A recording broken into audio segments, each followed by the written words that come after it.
Salut, c'est Bhaskar pour Hypnomachie. Aujourd'hui, on va parler de mythologie grecque, de partage des richesses et de Michel Drucker.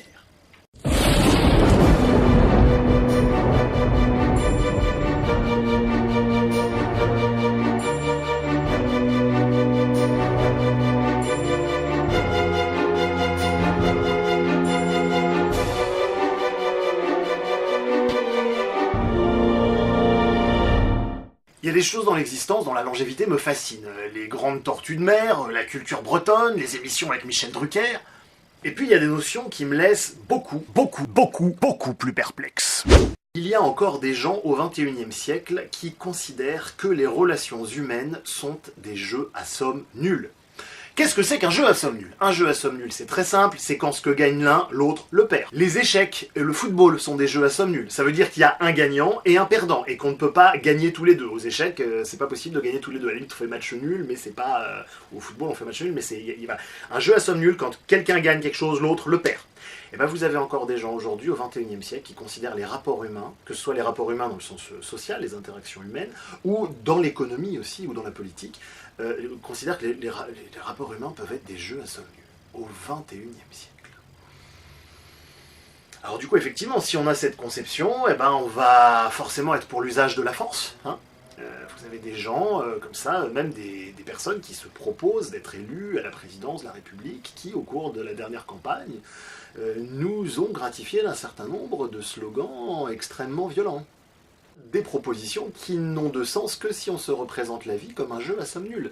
Vous avez des gens qui disaient, par exemple, vous avez Jean-Luc Mélenchon qui avait proposé de dire si on n'arrive pas à convaincre les gens, on va leur imposer par la force.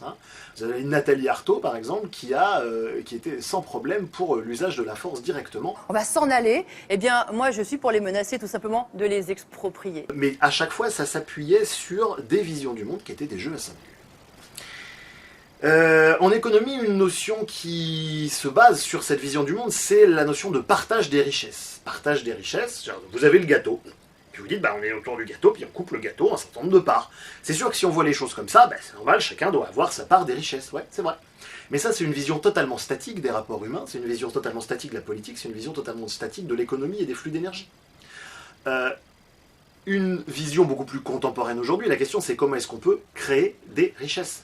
Et alors, il y en a toujours quelqu'un pour dire oui, mais les ressources de la planète sont limitées. Oui, les ressources minières sont limitées, oui, les ressources climatiques, écologiques sont limitées. Pas de problème. Mais aujourd'hui, il ne vous a pas échappé qu'on est à l'ère du tertiaire, à l'ère des services. Et quand vous voyez aujourd'hui qu'on peut se faire livrer des pizzas, quand vous voyez aujourd'hui qu'il y a des gens qui payent pour avoir des conseils pour draguer des filles, quand vous voyez qu'aujourd'hui, vous avez un nombre de services qui aurait été inimaginable il y a 200 ans. Aujourd'hui, vous pouvez payer quelqu'un pour qu'il vienne vous installer des logiciels sur votre ordinateur. Donc, ça veut vraiment dire que cette vision d'un partage des richesses statique qui serait un gâteau à couper, elle n'avait de sens qu'à l'époque où on était dans l'ère du primaire ou du secondaire. Et c'est à cette époque-là où Marx, pour ne pas le citer, a élaboré ses thèses. Mais aujourd'hui, c'est totalement périmé. Aujourd'hui, la question, c'est comment, avec moins, on crée plus. C'est comment, avec ce qu'on a là, on peut créer davantage de richesses et de services. Et c'est vrai que ce postulat, il est encore extrêmement vivace. Moi, je l'ai rencontré chez beaucoup de gens. Vous avez même des gens qui présupposent, et ça c'est absolument terrible, vous avez même des gens qui présupposent que si quelqu'un est riche, c'est nécessairement qu'il l'a volé. Je ne sais pas si vous vous rendez compte de ce présupposé. Je l'ai encore vu dans des commentaires de la dernière vidéo sur le socialisme. Je vous rappelle que postuler que quelqu'un a volé l'argent parce qu'il est riche, c'est une atteinte totale et très claire à ce qu'on appelle la présomption d'innocence. La présomption d'innocence, c'est la base du droit et c'est la base de la justice. Je vous rappelle, dans les pays où il n'y a pas de présomption d'innocence, il suffit que quelqu'un dise « Ah, c'est lui le coupable !» Et ça y est, c'est bon, il est bon pour être pendu. Pour tous ces péchés, passés et présents, pendez Brioukhanov par les testicules. Si elles tiennent, considérez-le comme acquitté par le tribunal. Si elle lâche, jetez-le dans la rivière. Vous voyez ce que je veux dire? C'est simplement la logique sacrificielle qui s'exprime en fait. Et donc ça veut dire qu'avant de dire que quelqu'un est riche parce qu'il l'a volé, il serait peut-être bien de le démontrer. En logique, il y a l'idée de dire que c'est celui qui affirme qui doit démontrer. Sinon, on ne sait pas. On peut le penser, on a le droit de le penser d'ailleurs, hein, c'est un droit fondamental que de le penser. Mais entre le penser et agir et utiliser de la violence contre quelqu'un sans aucune preuve sur la simple base qu'il est riche, bah, c'est simplement de l'envie. Hein. Voilà, et c'est vrai que cette négation du droit, elle n'a pas l'air de poser problème, puisqu'on a vu à heure de grande écoute, chez Ruquier par exemple, des gens comme Philippe Poutou pouvoir dire bah, pas de problème, il faut voler les gens, et ça passe totalement, et pas un seul chroniqueur n'a simplement soulevé ce point aussi évident, que c'est la négation simple de la présomption d'innocence, donc de la justice, et donc du droit le plus élémentaire.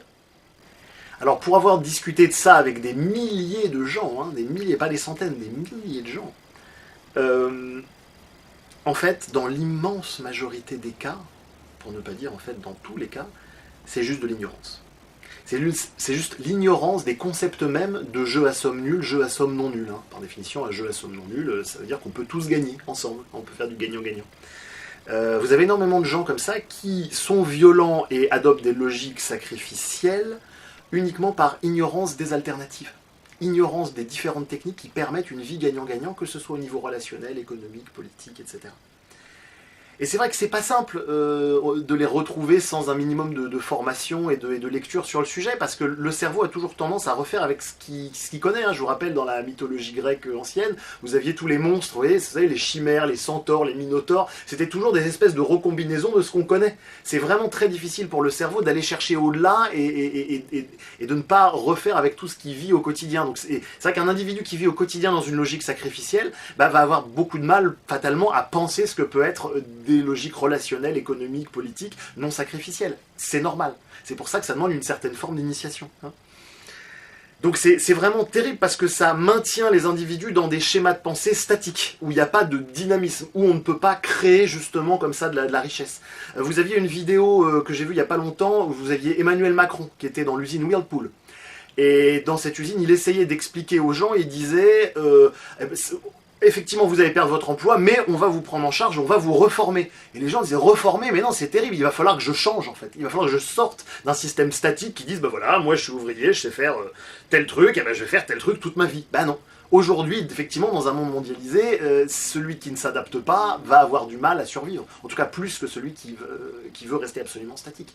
Mais ça, c'est une vérité fondamentale biologique. Hein.